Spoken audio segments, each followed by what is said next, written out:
Meron din nala dito sa atin mga bro, Euro na 150 ba to? 125, di ko alam. Euro motor na kamukha ng Click mga bro. Ito yung, kung napanood nyo yung video, ito yung sinakay sa tricycle. Kasi ngayong araw lang natin magagawa kasi kagabi din nala dito hapon ng mga bro. Kaya hindi na natin matutrouble, kaya pinaiwan ko na lang sa may-ari. So nangyari dito mga bro ay namatay. Pag bibili lang daw ng ulam, pagka i-start, umandar, tapos namatay. Tapos sunod na start niya, natuluyan ng ayaw umandar. So ayan mga bro, ito troubleshoot natin kung bakit ayaw nyo umandar.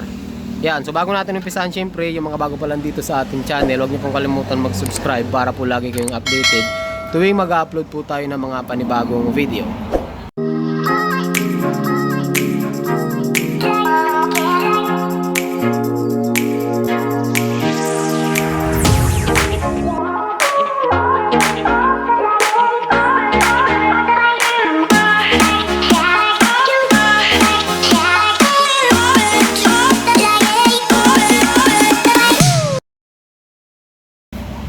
Yan mga bro, so mainit na. Actually mga bro, kakatapos lang natin gawin yung Roser 135. Galing pa si bro ng Mamatid. Tapos meron tayong isusunod na Aerox 150 dyan. So unahin muna natin ito mga bro.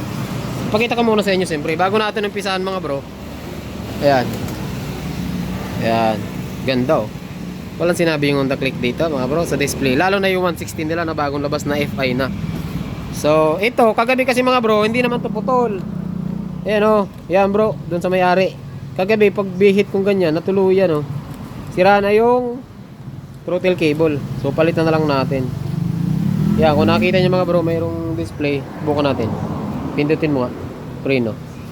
Sira na kasi yung brake. Ito kasi mga bro, yung mga starter nito, kailangan niyo munang magpisil ng brake para magkaroon ng positive yung starter motor natin. So push start natin. Yan. Parang hindi niyo mga bro naririnig. Dito tayo. Para marinig niyo. Ayaw umandar boy. Yan na. Push start. Wala. Ayaw umandar mga bro. Yan yung ito troubleshoot natin. Sa tunog niya mga bro, sa tunog niya pa lang, mukhang hindi naman siya loose compression. Kagaya nga sabi ko sa inyo mga bro, kagaya yung sinasabi ko sa inyo, para umandar ang motor, tatlong bagay lang. Unang-una yung compression, napakahalaga nun. Siyempre yung fuel at saka yung kuryente. Alin man dun wala sa tatlo, hindi aandar ang motor. So step by step troubleshooting para hindi tayo magpalit ng pyesa. Gagawin natin. Kalasin natin 'tong mga bro kasi hindi natin ma-access yung spark plug. Unang i-check natin diyan mga bro is yung spark plug Check natin kung may kuryente. Ayun, pag may kuryente 'yon, punta tayo sa compression. Check natin yung compression. Dito naman mga bro sa kicker, malalaman niyo kung may compression, Try natin. Ayun matigas, 'di ba? Ayan. So try natin kung kaya siyang padyakan. Kasi pagka kiniker nyo yan mga bro na malambot, na para kayong nasa hangin na ayan, walang lakas. Ibig sabihin yan mga bro, yung combustion chamber nyo ay lusot na. Either piston rings, valve seal, ibig sabihin valve, yung ating intake check exhaust valve, ibig sabihin singaw. Check natin. Ayan, matigas. Tigas ba, diba? Naglalak na. So, ibig sabihin yan mga bro, maganda pa yung compression nito. So dito mga bro sa Euro, kailangan nyo lang kalasin dito. Ayan yung mga screw na yan. 1, 2, 3, 4, 5, 6, 7, tsaka 8. Ayan. Pag natanggal nyo na tong 4 mga bro, makakalas nyo na tong likod. Ito kasi hindi na naman matatanggal kasi nakapix to. Pag tinanggal natin yung upuan, magkakasama yung mga yan. Ayan. Tapos ito naman upuan, para matanggal nyo yan, mayroong 4 dyan na bolt, 8mm na bolt. Yan, 1, 2, ito sa ilalim, 3, saka 4. Kakalasin po natin yan para matanggal natin to. Ngayon pag tinanggal natin to, may expose natin yung carburetor or saka yung spark plug. Tapos ito pwede natin tanggalin din yan mamaya. So kailangan kasi mga bro, troubleshoot muna. Kasi kung magpapalit kayo, kagaya nito, nagpalit kayo ng ignition coil tapos hindi naman pala sira, gastos lang, magagastusan lang kayo. Kaya mas maganda step by step na troubleshoot ang gagawin natin. Umpisa tayo sa kuryente. Kasi naman mga bro, malimit naman na ganun talaga malimit na kuryente. Pagka walang kuryente, kahit may compression dyan, malakas ang compression nyo, tapos okay yung gasolina, walang problema sa carburetor, so hindi pa rin naandar kasi walang kuryente. Ngayon kung may kuryente ka naman, may compression, yung carburetor nyo, yung fuel system nyo may problema, hindi na naandar. Vice versa mga bro, kapag may gasolina, may kuryente, loss compression, hindi pa rin naandar. Kaya napakahalaga mga bro na matroubleshoot natin yung tatlo na yun ano. Kalas na. Ayan, so pag nakalas na yun, kalas na. At ito ay bunot lang. Ay gano'n lang kadali. Ayan, kasama natin si Ayan mga bro. Tapos pawin na natin yung ating bagong gawa. Ito ano lang yan, speedometer lang inayos natin. Tapos konting rewiring. Ayan. Ayan mga bro yung carburetor oh. Tapos ayaw. Ito mga bro, kalasin natin. Paano ba ito kalasin? Bababa. Ayan. Ayan, titingnan nyo lang mga bro yung lock. Ibig sabihin yung lock nya medyo pataas. Kailangan ng hugot nito pababa. Kaso first time to ano eh. First time tong mabubunot. 8 months old. Ngayon lang siya tumirik. Yan, okay na yan. Baba. Ayun. Ganun lang. Ay, sinira mo boy. Yan mga bro, nakalas na, di ba? Wala nang cut itong video natin. Dire-diretsuhin na natin to. So dito, pagka nabaklas nyo na mga bro, kunin nyo yung spark plug cap. May mga hose lang napakatipid. Ayan yun. Ayun yung spark plug. Spark plug cap mga bro. Pasensya na kayo mga bro, magalaw yung kamay ko. Pasmado na kasi. Pasmado na. Bro, alis ka na. Tunay ka na. Ayan mga bro. So tanggalin nyo yung cap na yan, spark plug. Ayan, ikutin nyo lang kahit walang thread dyan. Mayroon kasing ano yan eh, mayroong wire at saka yung tornilyo na nakaipit. Ayan, ikutin nyo mga bro. Ayan, ganito yun. O, di ba? Ito yung high tension wire. Pag binayban nyo yan, galing ito ng ignition coil. Ayan, yung ignition coil mga bro yung nagpapataas ng voltahe natin. So maraming ano yan, maraming salarin kung ba't walang kuryente ang isang motor or ayaw umandar. So unang step, ayaw umandar ng motor, check natin ang kuryente. Ayan, check natin, start natin yung motor. Yun pa lang mga bro, dyan. Wala talaga mga bro. Ito pa. Yan, wala talagang kuryente mga bro. Okay. So dito pa lang, unang check natin, walang kuryente. So hindi talaga andar. Ngayon, ano-ano naman mga bro, yung mga nakapalob sa kuryente. Kasi hindi naman kayo pwede magkalas ng karburador kasi nga walang kuryente unang-una. Ba't nyo naman papakialaman yung karburador? Wala nga kuryente. So wala sa ano, wala sa hulog, di ba? Ngayon, kuryente ang problema. Ito ang mga possible na check natin.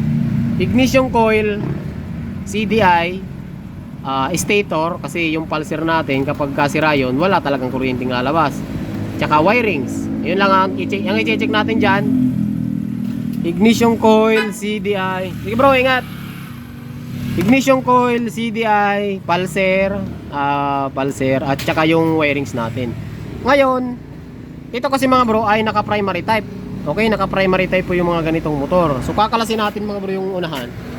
So, mayroon dalawang tornilyo lang dito mga bro. Ayan. Mayroon dalawang tornilyo dito sa may leeg dyan para ma-access natin yung kanyang CDI. Para ma-check natin kung talagang primary or naka-propane. Kasi yung ibang mga GY6 mga bro, naka-propane na yung ibang GY6 eh. Ito, ewan ko lang.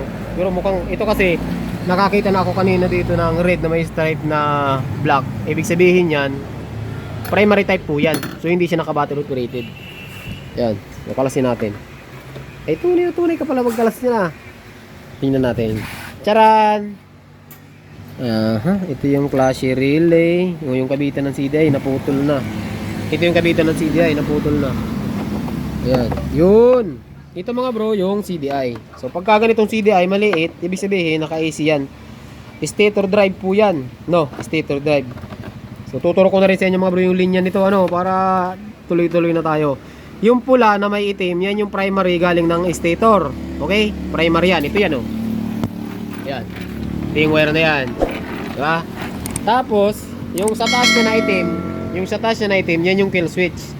So ibig sabihin, pag AC yung motor, 4 ang wire ng susian. Ayan, na yung susian. Kahit hindi natin kalasin yan, automatic 4 ang nandyan. Ayan yung kill switch natin. Tapos yung green, yan yung ating ground na may stripe. Tapos yung blue na may white, yan yung ating pulser. Ito naman yung nagtitrigger kung kailangan na maglabas ng kuryente ang CDI. Ano?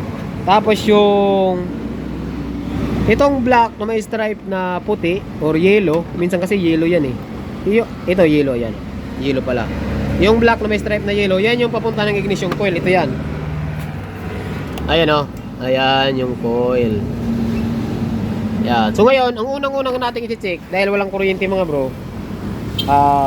Puntahan natin yung primary muna mga bro, primary. Kasi kung 8 months old itong motor, hindi to basta-basta masisira ang hindi basta-basta masisira ang pulser.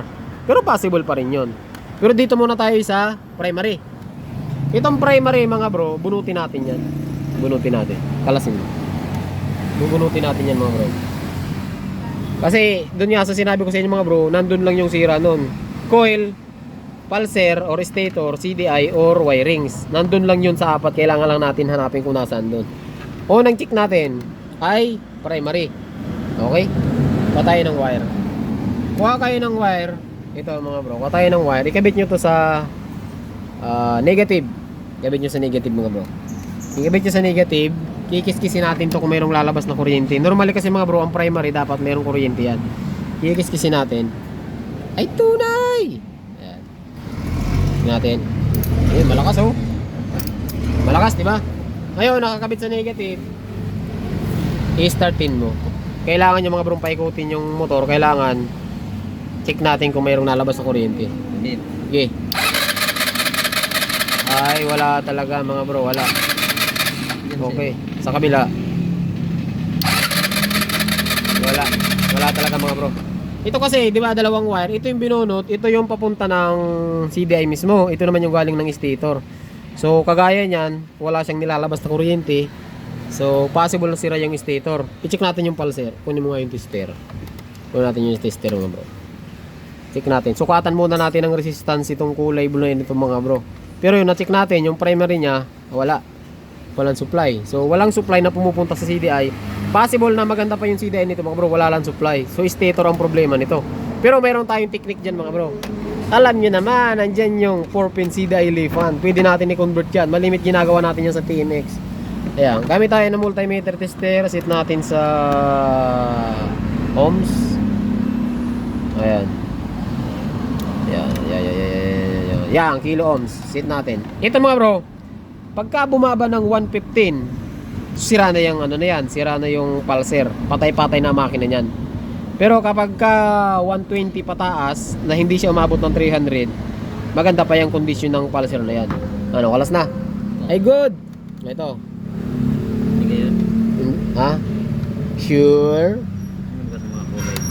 Ito yan ha. Try mo muna. Yung ating positive probe mga bro, kasi yung tester natin mayroon dalawang wire, positive negative lang. Yung negative ikabit natin sa dito to. Negative na lang, ikabit natin sa negative. Tapos yung positive, sukatan natin yung blue. Dapat ito hindi bababa ng 115. Hindi rin siya tataas ng 300. Subukan natin. Ay tunay pa mga bro, kung nakikita nyo, nasa 144 ang resistance na reading natin. 144. So napakaganda po niyan, ano? Nasa good condition pa yung pulser natin. So goods pa ang pulser natin. Balik mo na. Dito tayo mga bro. Kailangan natin ngayon ng 4-pin CDI. Ko-convert natin to. So check nyo rin mga bro kung mayroong ground. Ano? I-check nyo kung mayroong ground na lumalabas dito sa kulay green. Kung mga yung light, check mo nga. Kasi kapag walang ground dyan, sira rin ang hindi rin magkakaroon ng kuryente po yan. Pero ang na-check natin mga bro, yung pula na yan, wala na po, ano, patay na. May laman to. Testirin mo. Marami to, Edmond. Yung green mga bro, ground dyan. Tapos yung test light, ikakabit nyo siya. Ayan, tama. Tama, nakakabit siya sa positive. Tapos check natin yung green. Ay, nunoy. Yan. Check natin yung green kung mayroon. Dapat mayroon. Pagka wala, wala talaga, sira na. Ay, mayroon mga bro, okay. So, so kailangan natin ng 4-pin CDI. Yan, huwag ka ng saka yung sakit dyan. May sakit yan na maganda. Ayun ha, yung sakit ha, maganda ha. Tapos, may CDI pa dyan? Tapos wala na palang CDI. Ay, wala na boy. Meron. Yun. Meron pa mga bro. Ayan. Ito mga bro ang ginagamit natin na socket dito. Dati meron tayong mga binibenta mga pangit. Ngayon kasi mabilis masira, bumili tayo ng magagandang socket. Magagandang socket ng wire. Ngayon, paano ba ito ikabit mga bro? Ganito lang oh. Marami tayong tutorial nito sa YouTube mga bro. Ito kaya sa tinawag na 4-pin kasi apat lang ang terminal niya, di ba? Ngayon, yung stock niya ay 1, 2, 3, 4, 5 na wires yung stock. Ito ay Apat. Itong apat na kanto. Hiwalay mo apat na kanto. Yan. Okay mga bro, ganito.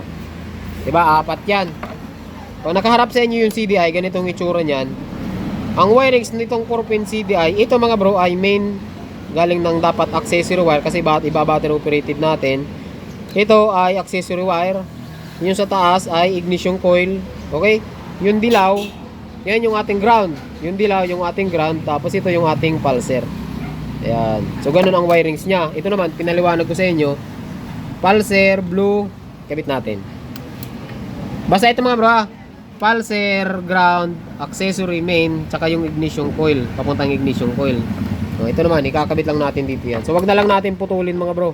Wag na natin putulin para in case na gustong ibalik sa may-ari yung CDI niya, pwede pa rin niya ibalik. Wag na natin siyang putulin. Okay, ulitin ko. Yung green, ground, yung blue, white. Yung blue, white, yan yung ating pulser. Yung black na may yellow, yan yung ating ignition coil. Tapos, siguro gagawa na lang tayo mga bro ng accessory wire total. Wala tayong pagkukuhanan doon. Nandito naman yung flash relay mga bro. Yung flash relay mayroon dalawang wire yan. Dito, tanggalin natin. Ito mga bro. Yung flash relay natin, mayroon po siyang dalawang wire. Isang itim, tsaka isang gray. Ayan. Kita nyo yan? Isang itim, tsaka isang gray. Yung itim, accessory wire. Yung gray, papunta ng signal light dito sa flasher. Sa may switch natin ng flasher. So, ang gagawin natin dito, kukuha tayo ng isang wire, yung kulay itim. Okay? Kukuha tayo ng kulay itim, yun ang ikakabit natin na main sa CDI. Tirahin muna natin mga bro.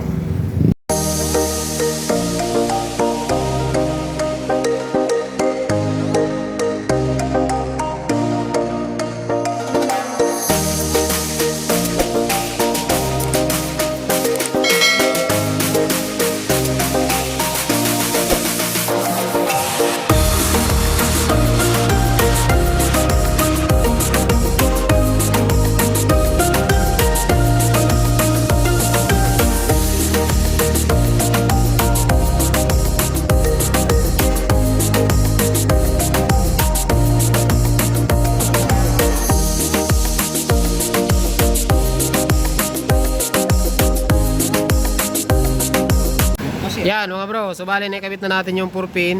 Ayan, so ito yung mga connection natin. Tandaan nyo na lang mga bro yung sinasabi ko sa inyo ha.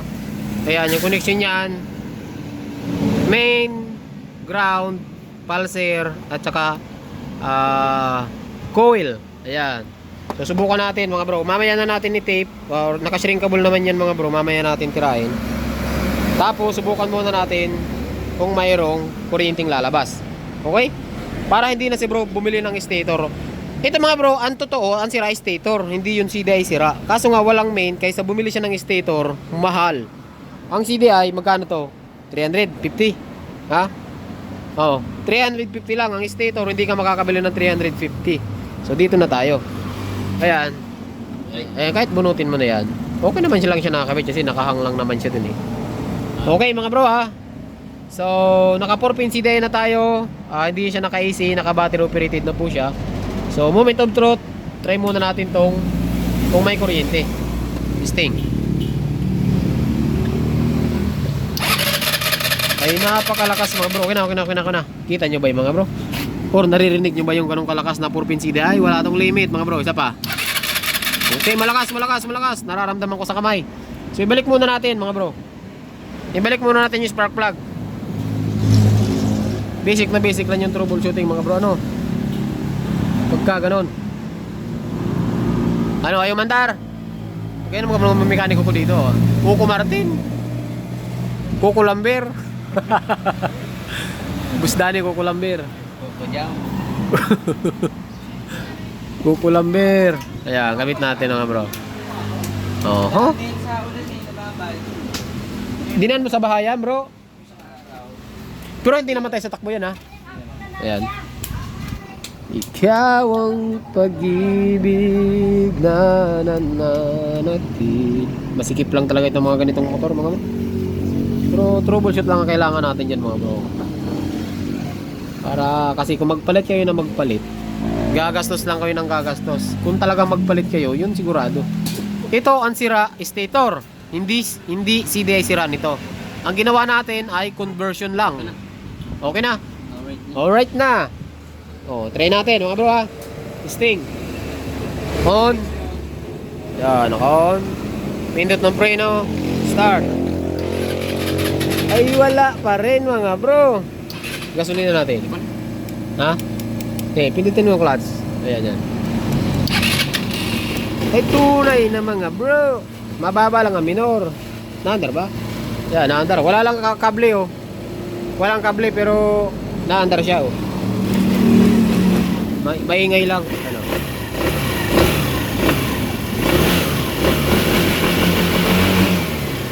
Alright na tayo dyan mga bro. Ayos na yan. So 4-pin CDI lang yung ginamit natin. Yan ang ikakabit natin. Sasabihin na lang natin sa may-ari. Ayan, napapanood dito ni bro ni may-ari. Hindi na tayo nagpalit ng stator. Ang ginawa natin, nag-convert tayo ng 4-pin CDI. So meron tayong 1 buwan na warranty dito sa 4-pin CDI. Pag nasira ng 1 buwan, papalitan natin yan na walang bayad. Lahat ng mga ginagawa natin dito mga bro, mayroong warranty na 1 buwan. Yung mga pyesa na galing sa akin, ano. Pero pag huwag nyo lang ipapagalaw sa iba. Kasi baka binusisi ng iba yan, pinagawa nyo sa iba, tapos dadalhin dito, wala ang warranty niya. May mga palatandaan ako dyan mga bro sa ginagawa ko. Meron tayong mga marks na iniiwan dyan para alam ko kung ginalaw o hindi. Okay? So, paano ba yan mga bro? Hanggang dito lang siguro yung video natin. Hindi ko na ipapakita sa inyo kung paano ibalik yan. Ang mahalaga ay naituro ko sa inyo kung paano paandarin yung motor na kagaya nyan. Wala pong kuryenteng lumalabas. Tipa-tipan nyo na lang ng ayos. Kung mas maigi, nakashrinkable. Ayan, ihinang natin pala yan. So meron tayong panghinang doon, ihinang natin siya. Tapos ibabalik na natin sa dating lagayan. Tapos papakuha na natin sa may-ari. So siguro mga bro, hanggang dito lang yung video natin ano. Magandang araw sa inyong lahat at bye, safe lagi mga bro.